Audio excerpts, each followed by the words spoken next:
ತುಮಕೂರು ವಾಯ್ಸ್ಗೆ ಸ್ವಾಗತ ಸ್ನೇಹಿತರೆ.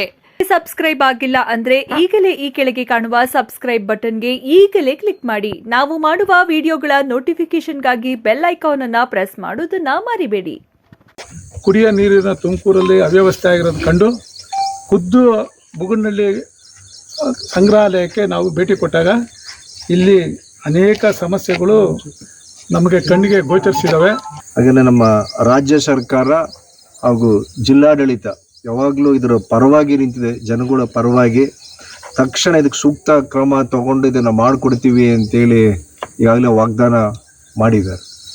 ಅವರು ಕೆಲವು ಮಾಹಿತಿಗಳನ್ನ ನಮ್ಮ ಜೊತೆ ಹಂಚ್ಕೊಂಡ್ರು. ಈಗ ಏನೇನು ರಿಪೇರಿ ವರ್ಕ್ಶಾಪ್ಗಳಲ್ಲಿ ನಡೀತಿದ್ದಾವೆ ಅಂತೇಳಿ ಇನ್ನೊಂದು 2-3 ದಿವಸಗಳಲ್ಲಿ ಪೂರ್ತಿ ಸಂಪೂರ್ಣವಾಗಿ ಇಲ್ಲಿ ತಂತ್ರಜ್ಞಾನ ಏನಿದೆ ಅದನ್ನು ಯಶಸ್ವಿಯಾಗಿ ಇಲ್ಲಿ ಇನ್ಸ್ಟಾಲೇಷನ್ ಮಾಡ್ತೀವಿ ಅಂತ ಈಗ ವಾಗ್ದಾನ ಕೊಟ್ಟಿದ್ದಾರೆ. ಅದಾಗಲಿ ಅವ್ರಗಳ ಜೊತೆ ನಾವು ಇರ್ತೀವಿ. ಅವರೇ ಅಧೈರ್ಯವಾಗಿರೋಂಥದ್ದೇನು ಬೇಕಾಗಿಲ್ಲ. ಇದು ಟೆಕ್ನಾಲಜಿ ಒಮ್ಮೊಮ್ಮೆ ಹೆಂಗೆ ಆಗ್ತಿರ್ತಾವೆ, ತಕ್ಷಣ ರಿಪೇರಿ ಮಾಡಿ ಇಲ್ಲಿ ಅದನ್ನು ಇನ್ಸ್ಟಾಲೇಷನ್ ಮಾಡಿ ಜನಗಳಿಗೆ ಪರಿಶುದ್ಧವಾದಂಥ ನೀರು ಕೊಟ್ಟು ಆ ಗಂಗಮ್ಮ ತಾಯಿಗೆ ನಾವೆಲ್ಲರೂ ಇನ್ನೊಮ್ಮೆ ನಮಸ್ಕಾರ ಮಾಡಿ ಇದಕ್ಕೆ ಶಾಶ್ವತವಾದಂಥ ಒಂದು ಸೊಲ್ಯೂಷನ್ ಬೇಕಿದಕ್ಕೆ. ಇಲ್ಲಿರ್ತಕ್ಕಂಥ PNR ಪಾಳ್ಯ, ಹಳೆ ಸಂತೆ ಮೈದಾನ, ಕಾರ್ಪೊರೇಷನ್ ಕಚೇರಿ ಹತ್ರ ಇರತಕ್ಕಂಥ ಟ್ಯಾಂಕ್ಗಳಲ್ಲಿ ಶೇಖರಣೆಯಾಗಿ ಅಲ್ಲಿ ವಾಟರ್ ಟ್ರೀಟ್ಮೆಂಟ್ ಪ್ಲ್ಯಾಂಟ್ಗಳ ಮುಖಾಂತರ ನಮಗೆಲ್ಲರಿಗೂ ಸಪ್ಲೈ ಆಗ್ತದೆ ಮುಂದಕ್ಕೆ.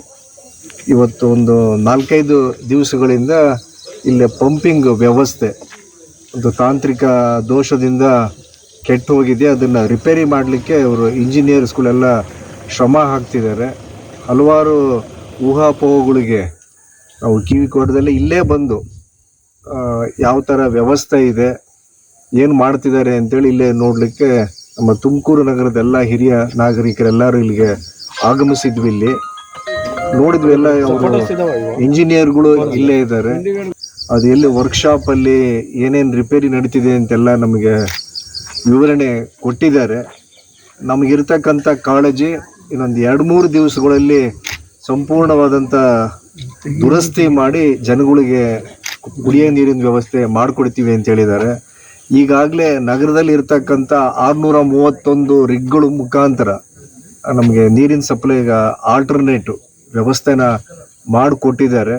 ತಕ್ಷಣ ಇದಕ್ಕೆ ಕ್ರಮ ತಗೊಂಡು ನಮಗೆಲ್ಲರಿಗೂ ನಗರದ ಜನತೆಗೆ ಒಂದು ಶುದ್ಧವಾದಂಥ ಡ್ರಿಂಕಿಂಗ್ ವಾಟರ್ ಕೊಡಲಿ ಅಂತೇಳಿ ನಾವೆಲ್ಲರೂ ಆಶಿಸ್ತಾ ಇದ್ದೀವಿ. ಮುಂದಿನ ದಿನಗಳಲ್ಲಿ ನಮ್ಮ ನಗರದಲ್ಲಿ ಇರತಕ್ಕಂಥ 33 ಟ್ಯಾಂಕ್ಗಳನ್ನ ಒಂದುಗೂಡಿಸಿ ಒಂದು ಸುವ್ಯವಸ್ಥಿತವಾದಂಥ ಕುಡಿಯೋ ನೀರಿನ ಜಾಲ ನಮ್ಮ ತುಮಕೂರಿನಲ್ಲಿ ಆಗ್ಬೇಕು. ಹಾಗೆ ದಾವಣಗೆರೆ, ಶಿವಮೊಗ್ಗ, ಮಂಗಳೂರು, ಹುಬ್ಬಳ್ಳಿ, ಬೆಳಗಾವಲ್ಲಿ ಯಾವ ಥರ ಆಗಿದೆ ಅದಕ್ಕಿಂತ ಚೆನ್ನಾಗಿ ಸ್ಮಾರ್ಟ್ ಸಿಟಿ ಅಂತ ಇದ್ದೀವಿ ನಾವು. 1000 ಕೋಟಿ ಹಣ ಬಂದಿದೆ. ಅದು ಮುಂದಿನ ಮಾತುಗಳು, ಅದು ಏನೇನಾಯಿತು, ಎಲ್ಲೆಲ್ಲಿ ಹೋಯಿತು ಅಂತೇಳಿ. ಈ ಸ್ಮಾರ್ಟ್ ಸಿಟಿಗೆ ಹೆಸರಿಗೆ ತಕ್ಕನಂಗೆ ನಮ್ಮಲ್ಲಿ ಕುಡಿಯೋ ನೀರಿನ 24 ಗಂಟೆ ಹಿಂಗೆ ನಲ್ಲಿ ಹಿಂಗೆ ಟರ್ನ್ ಮಾಡಿದರೆ ನಮಗೆ ನೀರು ಬರಂಗಿರ್ಬೇಕು. ಆ ಥರದ್ದು ವ್ಯವಸ್ಥೆ ಇಲ್ಲಿ ಆಗಬೇಕು ಅಂತೇಳಿ ನಮ್ಮೆಲ್ಲರ ಕೋರಿಕೆ.